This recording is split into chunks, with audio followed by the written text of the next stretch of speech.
కడప జిల్లా అట్లూరు మండలం మన్యంవారిపల్లి పంచాయతీ పరిధిలోని దిన్నెమీదపల్లెకు చెందిన చాట్ల జయన్న అనే దళితునిపై మంగళవారం రాత్రి మన్యంవారిపల్లెకు చెందిన ముగ్గురు కర్రలతో దాడి చేసి తీవ్రంగా గాయపరిచినట్లు బాధితుడు తెలిపారు. మంగళవారం రాత్రి బాధితుడు తన జొన్న పంట కాపలా కోసం పొలం వద్దకు వెళ్లగా అక్కడ తన నీటి పైపులు కనపడకపోవడంతో వివాదం తలెత్తింది.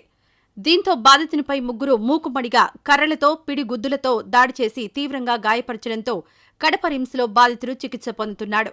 ఈ సందర్భంగా బాధితుడు చాట్ల జయన్న మాట్లాడుతూ తనను చంపాలని ముగ్గురు మూకుమ్మడిగా దాడికి పాల్పడ్డారని, కేకలు వేయడంతో చుట్టుపక్కల పొలాల రైతులు రావడంతో పారిపోయారని, తనపై దాడి చేసిన ముగ్గురిపై కేసు నమోదు చేసి తనకు న్యాయం చేయాలని బాధితుడు కోరుతున్నాడు.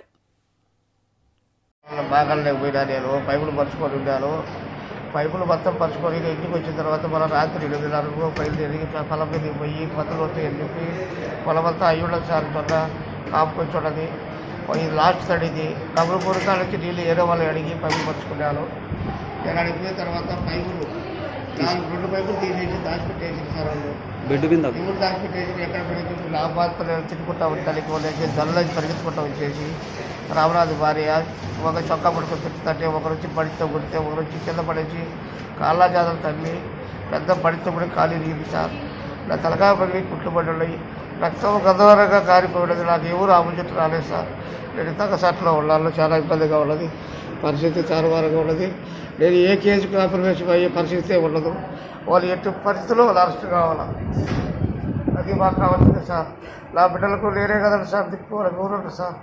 నేను సంపాదన వాళ్ళు తినాలా, నా పరిస్థితి అయితే వాళ్ళ పరిస్థితి ఏంటి. నాకు చాలా ఘోరంగా ఉంది సార్ నా పని.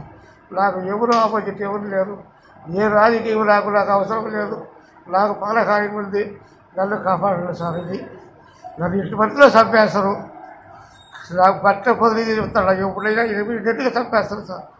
వాళ్ళు చెందిన భూమి 400 ఎకరము, అది అక్రమంగా ఈ దళిత వాళ్ళు అక్రమంగా తుల్లి ఒక పేదలకు పంచబడి అడిగిన దానికి దాన్ని విడిచిపెట్టాలి సార్. ఇది తప్పక నా దగ్గర ఏమీ లేదు సార్.